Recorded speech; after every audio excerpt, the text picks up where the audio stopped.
Good afternoon and welcome back. We had a few technical issues at the start of this panel talk, but now we are ready to go ahead. We are going to be discussing climate change, resilience, and new pandemic in the Arctic. This talk is arranged by Nordforsk, the research funding organization of the Nordic Council of Ministers, and we are here today at COP26, the Nordic Pavilion in Glasgow. My name is Guttorm Månes. I'm the head of communications at Nordforsk, and with me I have three excellent speakers from three Nordic countries representing three different research projects that we have funded. The researchers are Birgitta Evengård, Rico Kongshager, and with us on the screen later on we will have Nils Christian Stenseth from Oslo. There is. There you are, Nils Christian, good to see you. I will give a more detailed introduction to the speakers later on, but for now I just want to say we are very happy to have you with us presenting and discussing some important, but dare I say, under-communicated issues related to climate change. During the last 2 years, the world has experienced a pandemic. We cannot say that the spread of COVID-19 and its dramatic consequences has been caused by climate change, but we can connect climate change to the spreading of other types of diseases. Due to global warming, an increasing number of animals from southern climes are migrating north, carrying with them infectious microorganisms that leads to the spreading of new diseases. The fact that the Arctic is warming at a rate twice the global average makes it particularly vulnerable to this type of spreading and makes it an important driver of infectious diseases to the rest of the planet. In addition, we know that the Arctic, also in other respects, plays a key role in the global climate system. The warming of the Arctic and the melting of ice on land and in the sea have dramatic consequences. Rising sea levels, more greenhouse gases, and the risk of changes in the overall ocean system, which in turn defines the framework for the world's climate. Another aspect is that the region is vulnerable to change weather conditions. In the Nordic countries, we have seen an increase in storms, floods, heats, fire forests, and landslides, which makes it necessary for the Nordic countries to adapt to the changing climate and take steps to protect people, including in more remote areas. We, the people of the Nordic countries, we have a special obligation to watch these developments closely. As an Arctic, we are Arctic countries, and the Arctic is our domain. It's a front and backyard. And we should be the first to monitor what happens and communicate it to the rest of the world. And that is why we at Nordforsk is funding this type of research. And we are doing it by bringing Nordic researchers together, because we know, and the results show us, that by funding research across the countries in the Nordic and the Arctic region, we enhance the scientific quality and we can make stronger quality assured conclusions. The overall aim is actually making the Nordic region the most sustainable and integrated region in the world. Before our first speaker, let me present today's program. We are 1 hour, and our three researchers will give a brief introduction to their research projects. After this, we will start a conversation focusing on the special challenges that exist in the Arctic and the Nordic countries. So our first speakers will be Nils Christian Stenseth. He's an important and well-known contributor to global climate research.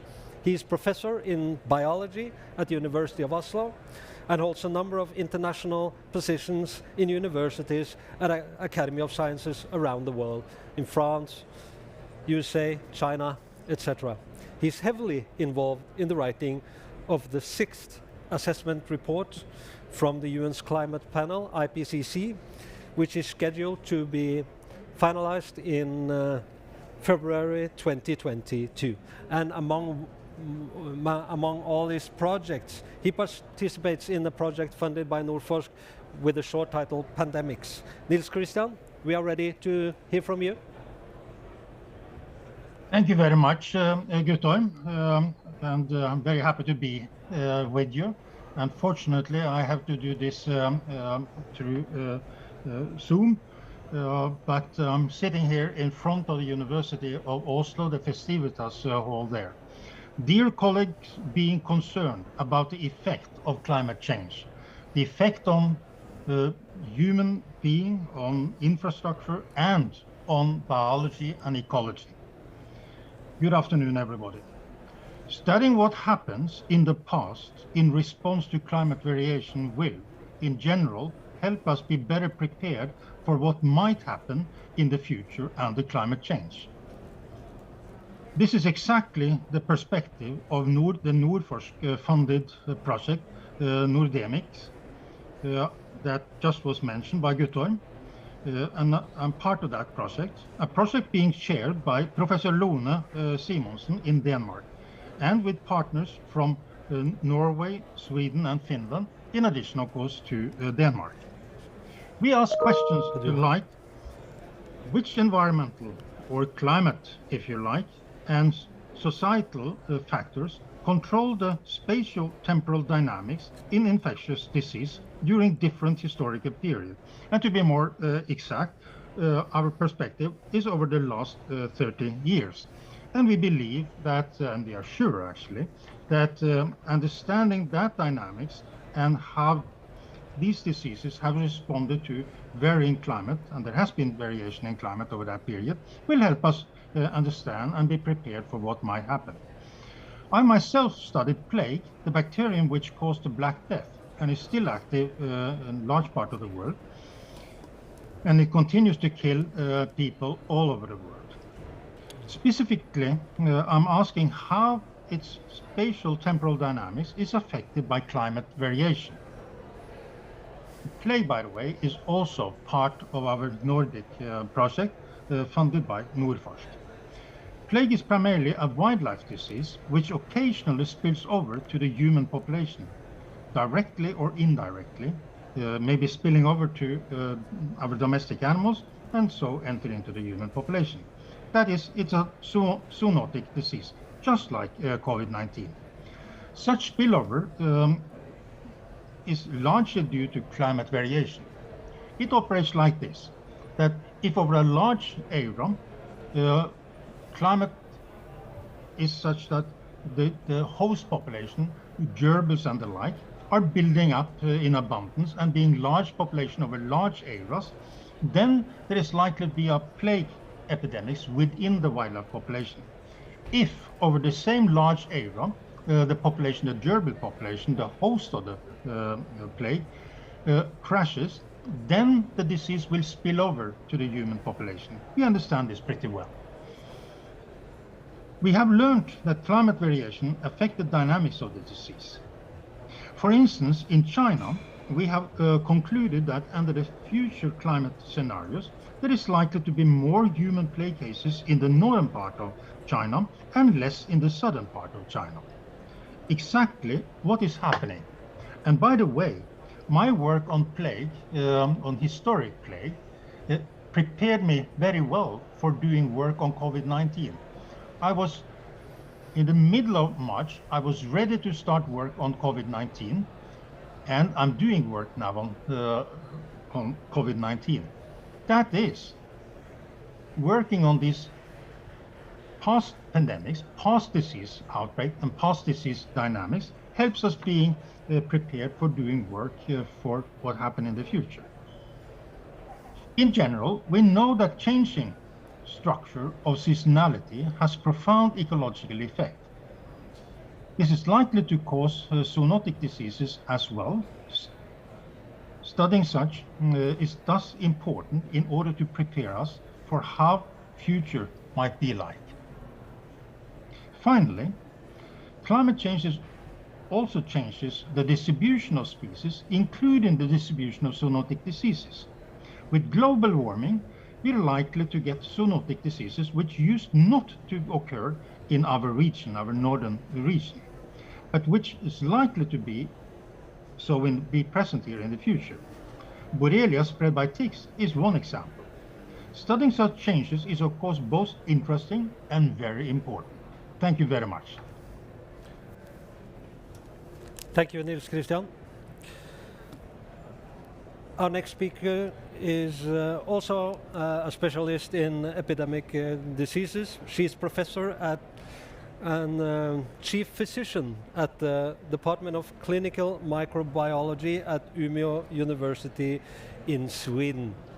Birgitta Evengård has for the last 5 years been working with funds from Norforsk at the Nordic Center of Excellence called CLINF, where she has been researching climate change and its impact on ecosystems and animal health in the Arctic. Birgitta, the floor is yours. Thank you so much. It's great to be here. We are coming up to the end of our 5-year project and we're starting to publish, and I really urge you, if you find this interesting, to look it up. You just do it on PubMed with my name. Climate change in the Arctic is occurring at least twice, even at times almost 3 times the speed of the rest of the world. What does this mean? It means that the Arctic perspective is very important for everyone, because yes, there is an impact on humans and animals living in the Arctic, but we are also on watch for the rest of the world, as we have already heard, because the changes are drivers for the climate change in the rest of the world. I'm sure many of you know these complex systems that are being so disturbed. So I really wanted to tell you this because the Arctic perspective is very important for everyone. Another important perspective, which is a latecomer, I would say, for funders and decision makers, is human health. When you look at the IPCC, the first one, there are just a few pages in these thick volumes on human health. I'm looking forward to the one in February, but the number of pages has increased with every IPCC, and walking around here, human health is really moving up on the priority agenda. And so that's another perspective I really wanted to lift here. And so our Nordic Center of Excellence, we have studied the change of the panorama of infectious diseases in the north. And when we started in 2016, people were a bit surprised of this. Then, of course, we had the anthrax outbreak on the Yamal Peninsula in northern Siberia. And now we're living with a pandemic, so no one is questioning how it impacts us into the very skin. So what Nils Christian said, we know today that more than 70% of emerging infections are zoonotic. That is, they come to us from the environment, from the animals. And so what do we need to do? Well, one aspect here is also that these animals are moving. Have species are on the move. And for us up in the north, they tend to move towards the poles, so they move towards the Arctic. And ecologists are very well aware of this, of course. So what do? They bring with them their normal microorganisms into virgin areas, and it can become much more dangerous for people when they move into new areas. What do we need to do? We need to monitor. And you say, well, this is already done, being done. No, it's not actually. It can be developed so much more. It's not only a question of human health, but animal health. And how do we monitor this? What we need is really to be ahead of things and proactive instead of reactive. And I need not to explain more what we have been reactive in this pandemic instead of being proactive. Yes, so we have used one thing we have used citizens to find out how vectors for diseases as ticks have moved northwards. So we just asked via the press citizens of Sweden to send in ticks, and they did, and because it hasn't been properly monitored. And they found out that 2 species previously unknown, hyaloma and another one, were there actually. And it's not any ticks. They can bring in microorganisms that we are not accustomed to. West Nile virus is new to the Nordic countries. It hasn't really entered, but now we know we have the vectors. And we asked the citizens to send in, and that's what they did. But we need a systematic monitoring and an international such. Yes, and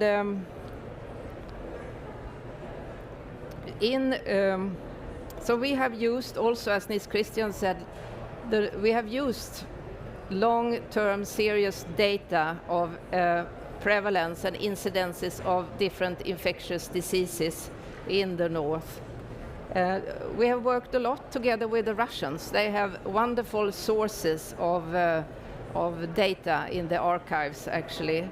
And together with these historical data, the present data that we do have, data on climate, data on environmental health, we could use these models and predict with a reasonable level of uncertainty. We used especially tularemia as a model. We could predict outbreaks. We should, within the next 10, 20, 30 years. That means we can actually decision makers can be proactive. I will sum up saying that we have in our project used a methodology that is relevant and possible to use in order to be proactive. And what we really want is to have harmonized databases. There are huge numbers of databases out there. You who are researchers, you know this. There are all kinds of databases. And we really need to have harmonized databases. I just participated in a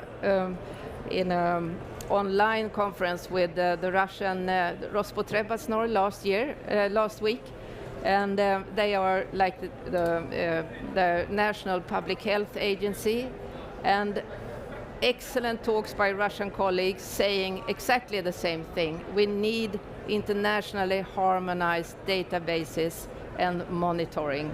And if I should do a one-liner out of our 5 years funded by Nordforsk, I would say that healthy ecosystems are a prerequisite for human and animal health. Thank you. Thank you very much, Birgitta.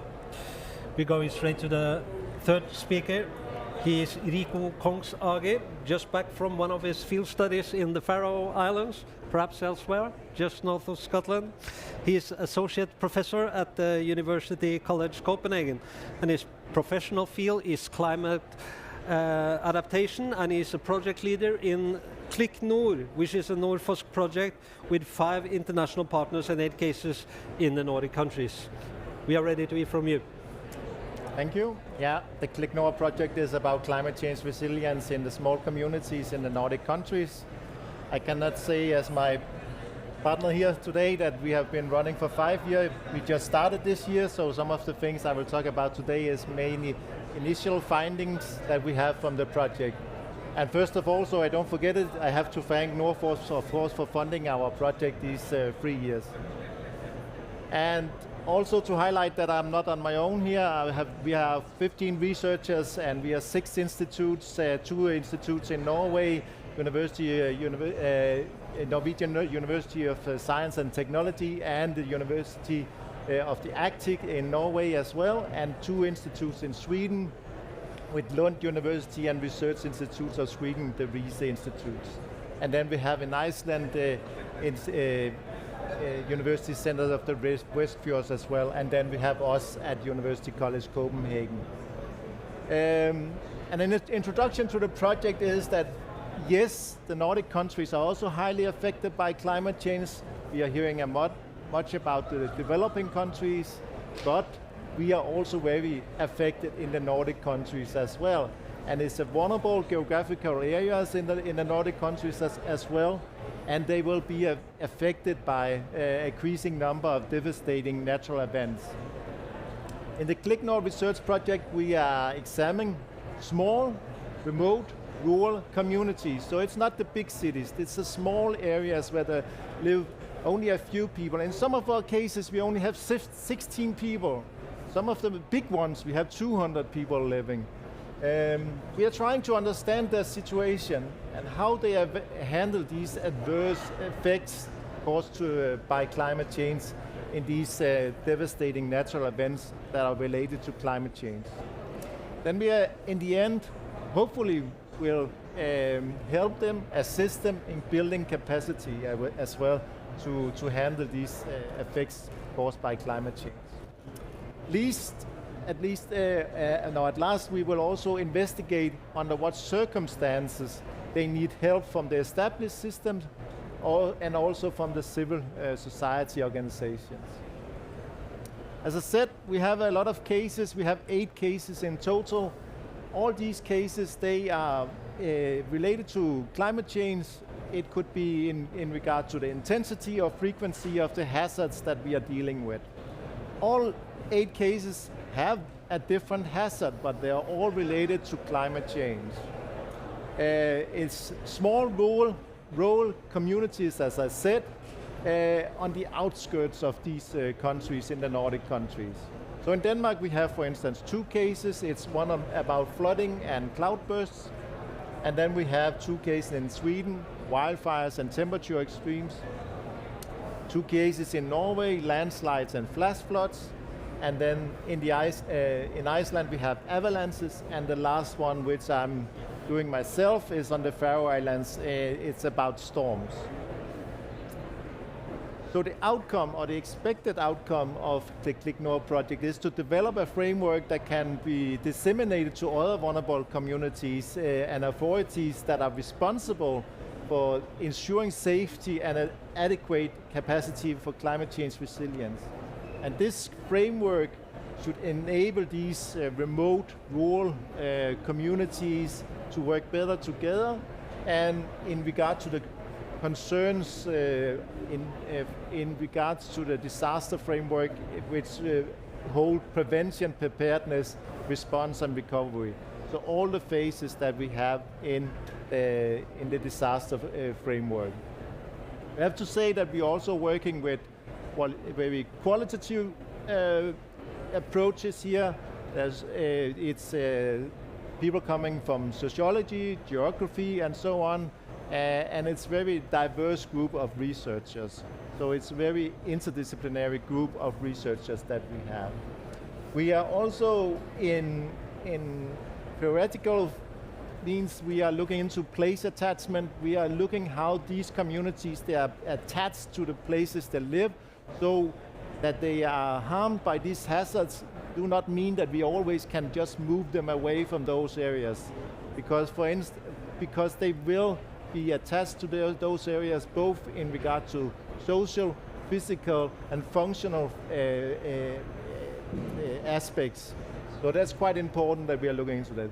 So a very important feature of our studies is actually storytelling, and a storytelling approach is in many of those communities. So we are interviewing many people and having workshops in the communities that we are including.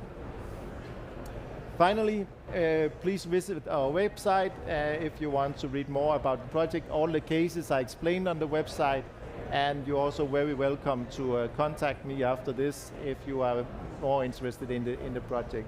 Looking forward to an interesting discussion here today. Thank you. Thank you very much, Rico.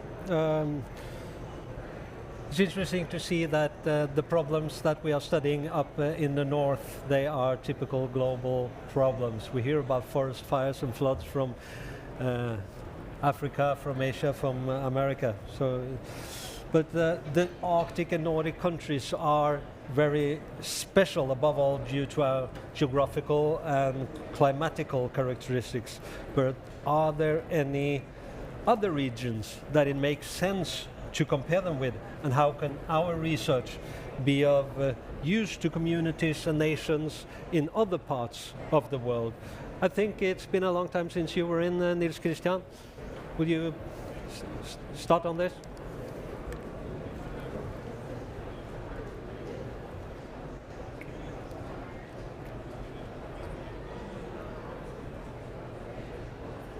No, Yeah. So the question was why people ought to be interested in what we are doing here in the Nordic countries. Was that the question?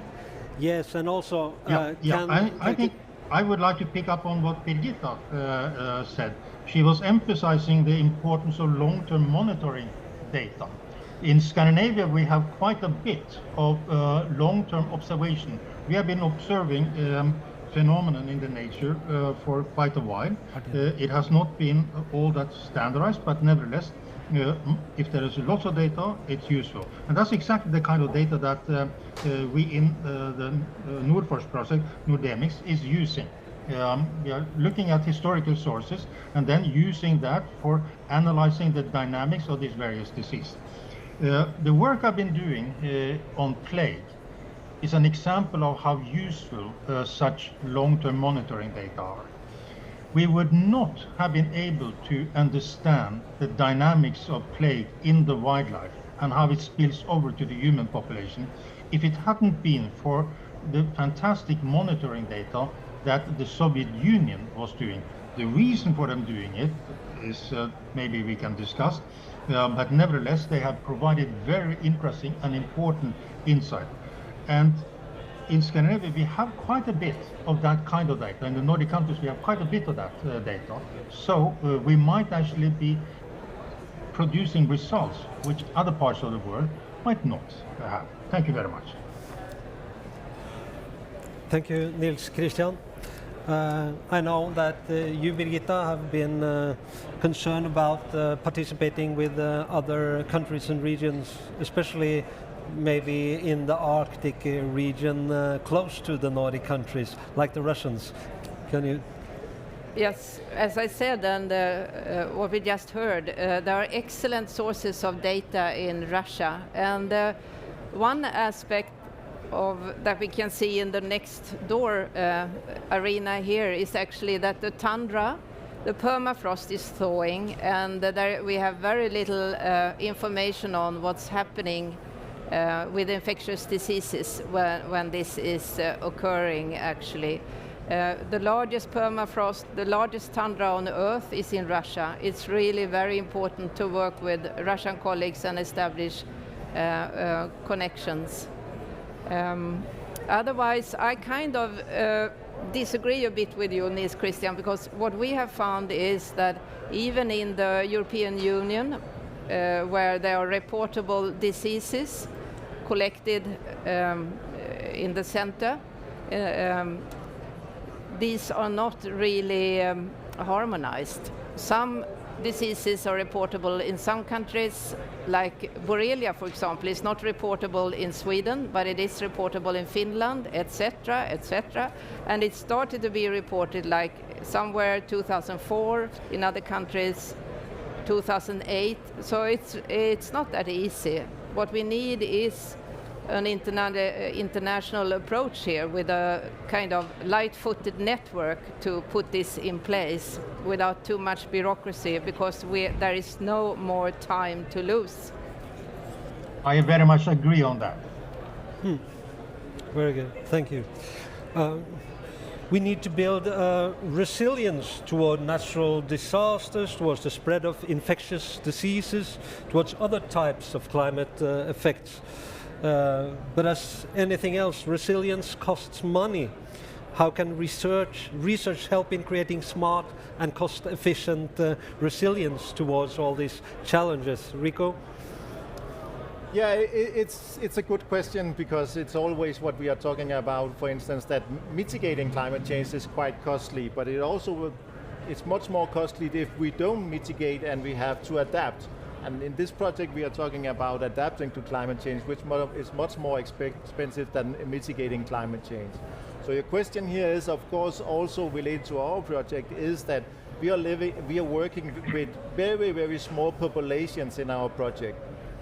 And it costs a lot of money to protect a few people in those regions. And that's, of course, a discussion that we will have throughout the project with the municipalities, with the national governments as well, in regard to how much can you actually use on only a few people.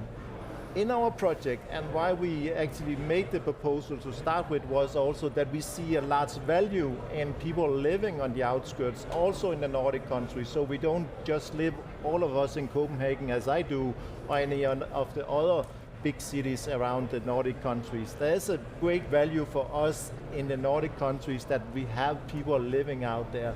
So we have to support them financially in regard to protecting them, because it will simply be too expensive for them to do it themselves, and also by the municipalities to do it themselves.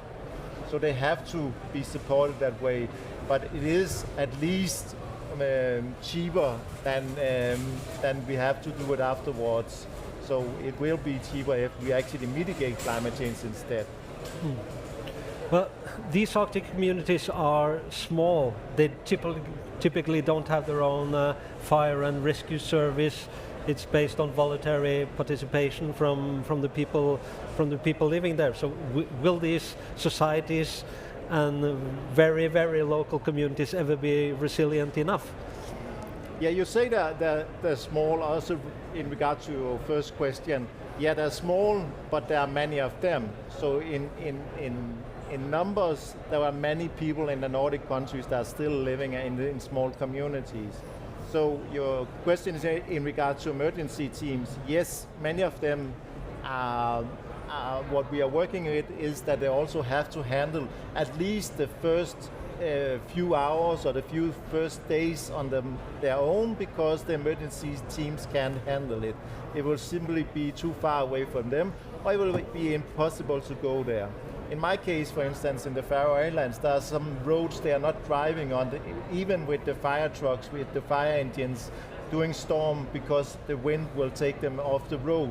So those communities, they're isolated during the storms, and that's what we see in many of our cases.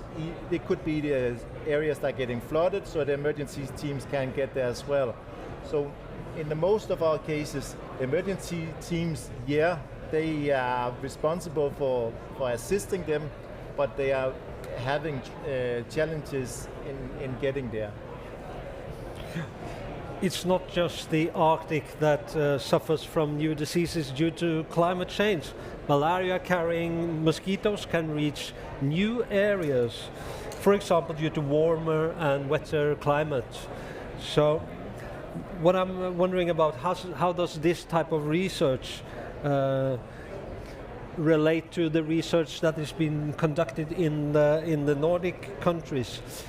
Do you cooperate with researchers in the same fields around the world, or do you have the same type of channels into international conference, etc.? This is Christian.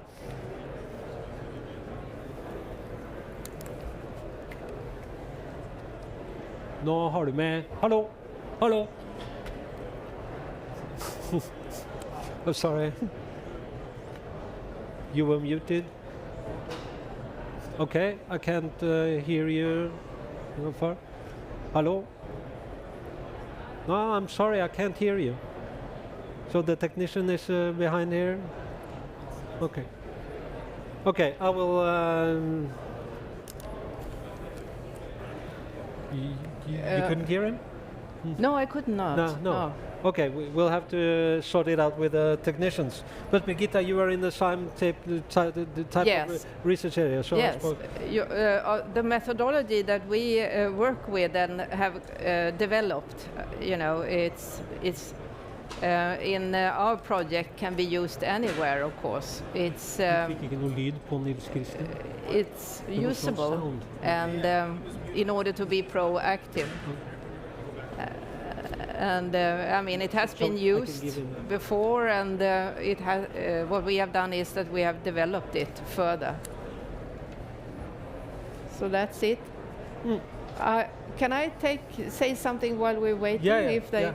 you know, so people are living in the Arctic.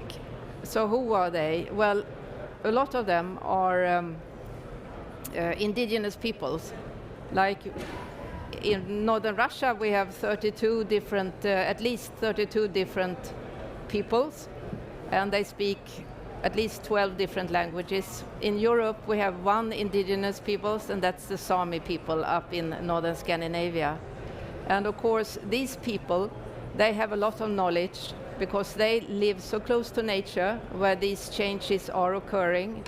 And it's really important to collaborate with them, to learn, and to together develop methods. And that's what we have done in part of our project as well. Okay, Nils Christian, we will try once more to give you the word on this. I'm sorry, there is some. I'm sorry, there is some kind of error for bringing you in. I really. We have to move, and we will try to go back to the back room and see if they can sort it out. The Nordic countries, we have a history of cooperation, but when the pandemic hit us, we were very quick to shut down our borders. Are we better at cooperating on climate change? And what can we learn from other regions with regards to the pandemic? Do you have any viewpoints on that? Yeah, we can see we talked about emergency teams before, and we can see that we are very good in assisting each other. There's not a formal collaboration between the Nordic countries in that way, but they are doing exercises together and so on. And we saw that, for instance, in the forest fires you had in Sweden in 2018, there was a lot of Danish firefighters went to Sweden to assist you, and they were coming from other countries as well. So I think also in the future, we will assist each other in that way and communicate. The problem with many of the things that we have in our project that is related to climate change is that it will hit many areas at the same time, for instance as a storm or severe rain and so on. And that's going to be problematic that we have many areas that are hit at the same time. So the emergency teams, they have to decide where to go actually. And if they are busy in one country, they could also be there busy in the other countries at the same time. So that is a problem. Another problem in regards to the assistance they can get is that they are looking backwards. So many of the emergency teams, they're still focusing much on fire, normal fire in houses and so on. And when you talk to them, many of them, they know they have to prepare for another future where they have to take into consideration flooding, flash floods, wildfires and so on, many other things. So the equipment they have today to target some of the aims they have by the emergency teams is much different in the future. So they have to change both in regard to education and equipment, and maybe also to how do they organize themselves. Okay, so I've been assured that you are ready now, Nils Christian. We were talking about diseases in other parts of the countries and research cooperation. Can you hear me now? Yeah. Very good. I would like to emphasize the fact that Nordforsk, by bringing people, research group from the different Nordic countries, makes us of much more interest out in the rest of the world. Because together the Nordic countries are quite large, and lots of research coming together. So the coordination that Nordforsk is doing is very important, both within the Nordic countries and making us more interesting to other people outside. So you're actually facilitating us working together. I have two more comments. Relating to earlier discussion, small communities are often living close to nature. So whenever new zoonotic diseases appear or are activated, they might be the first one to be hit.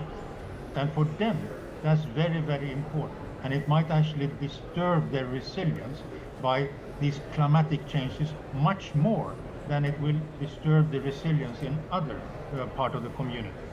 So studying small communities out in nature is in itself very important, also within climate change disease perspective.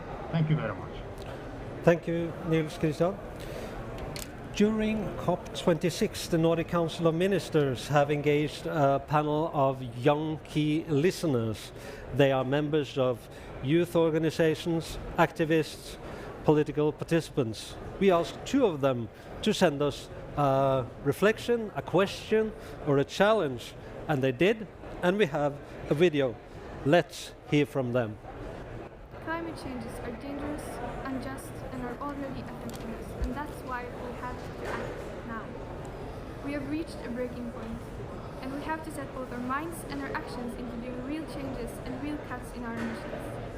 Norway and other rich, resourceful countries have to lead and ensure a just transition into a green future. But we have to do it in the right way. Traditional industries like fishing, farming, and reindeer herding are strongly affected by climate change, but also by encroachment on nature.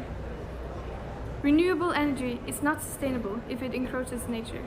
Please keep that in mind and preserve important and renewable, sustainable traditions of Indigenous peoples. Make me believe that our voices are heard. The climate changes are dangerous, unjust, and are already affecting us, and that's why we have to act now. Hey everyone, my name is Aldís Mjöll Geirsdóttir and I'm the president of the Nordic Youth Council. I think it's important that a special consideration is given to the people of the Arctic. The views of the inhabitants must be listened to and a special emphasis placed on them, especially the indigenous people and young people in the area. This of course requires a tight cooperation on Arctic issues and coordination of a joint climate action where the safety and quality of the indigenous people's lives must be taken into account. How can the Nordic countries ensure that? Thanks to Silje and Aldis. There's a lot to pick up from those two videos. Traditional industries like fishing, farming, and reindeer herding must be protected. We have to ensure the safety and quality of indigenous people's lives. And Alice asks, how can the Nordic countries ensure that?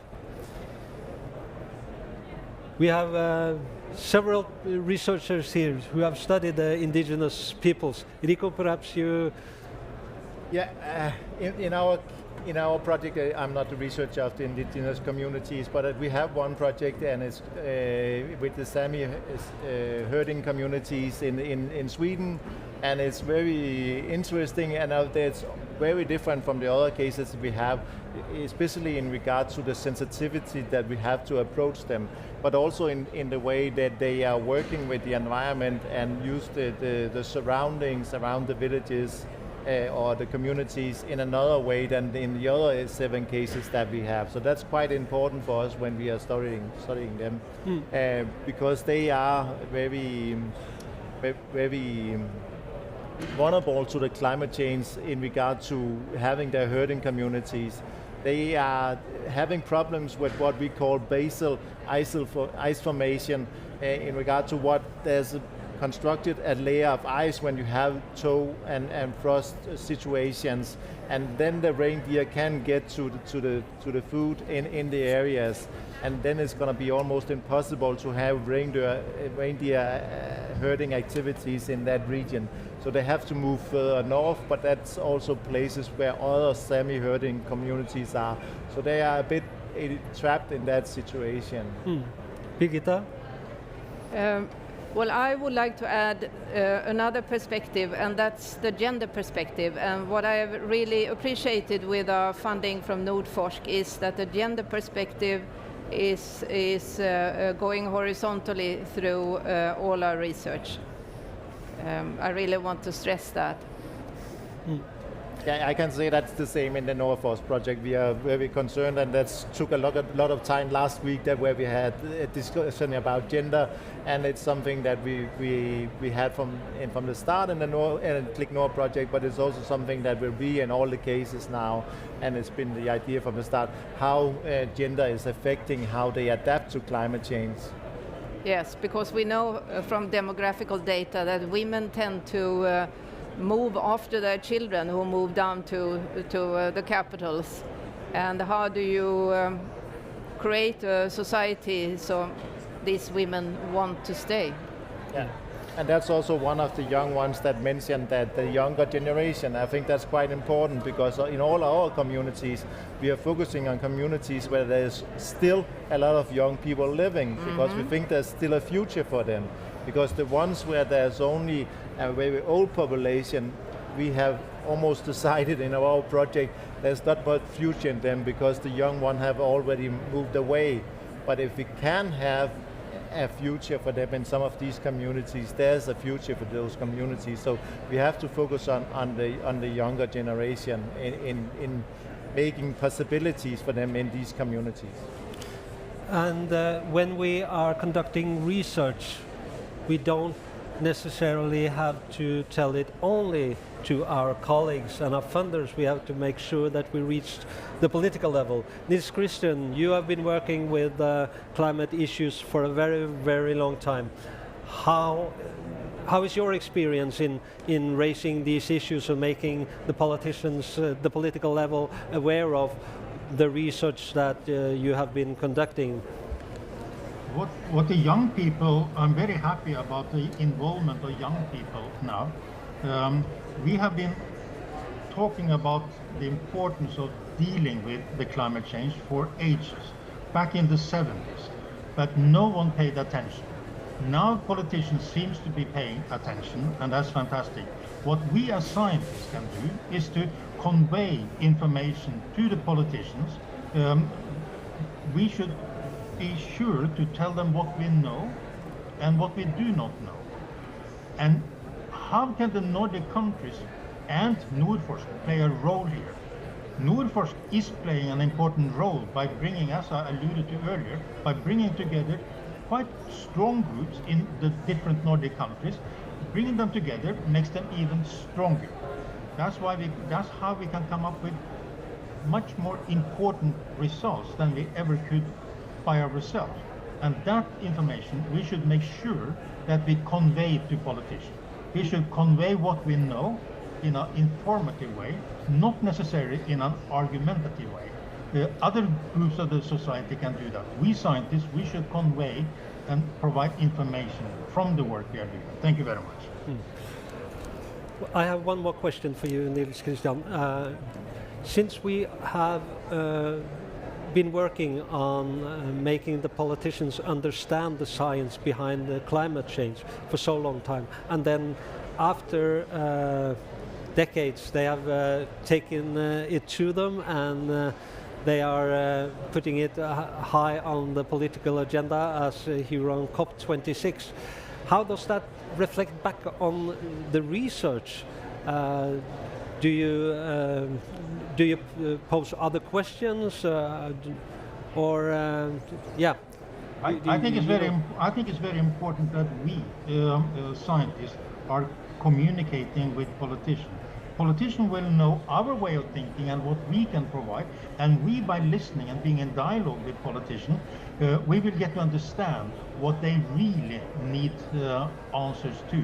Some of them we can answer, some of them we cannot, and we should inform them about that. But then we should also inform them about the uncertainties in all scientific insight.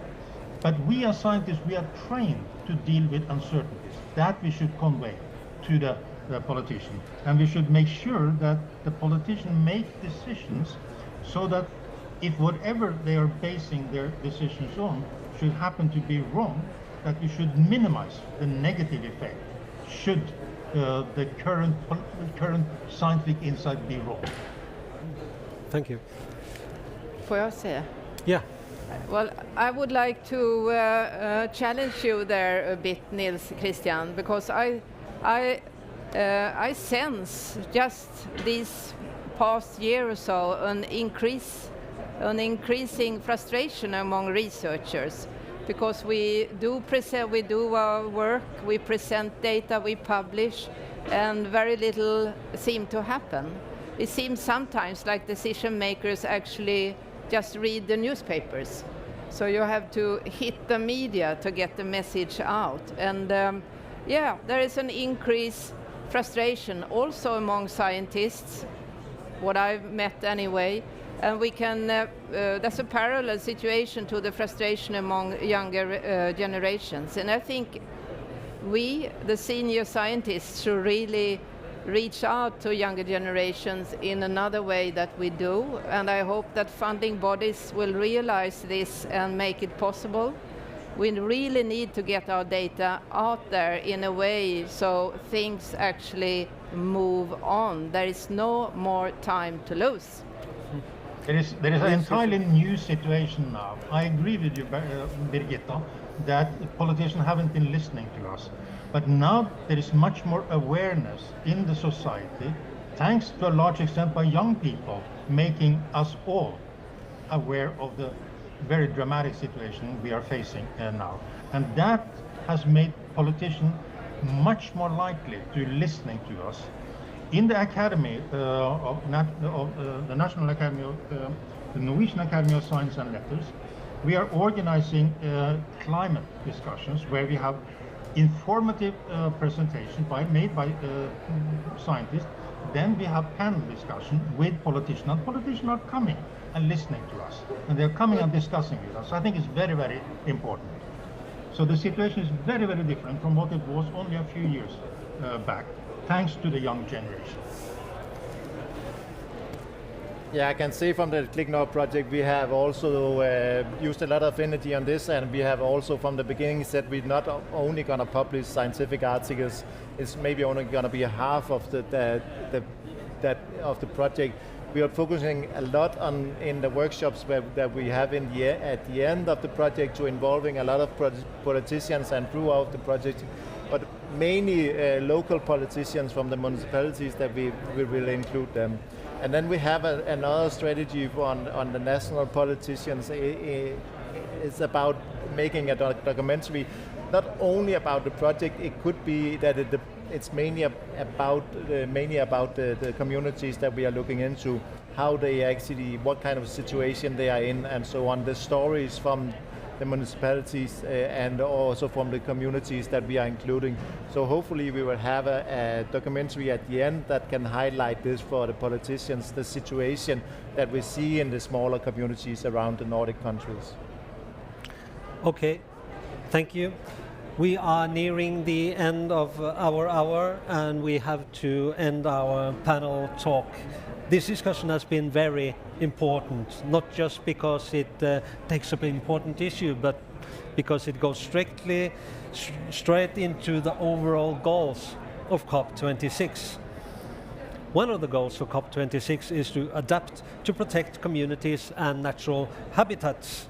And it is specifically mentioned that at COP26 we need to work together to enable and encourage countries affected by climate change to protect and restore ecosystems and build defenses, warning systems, and resilient infrastructure and agriculture to avoid loss of homes, livelihoods, and even lives.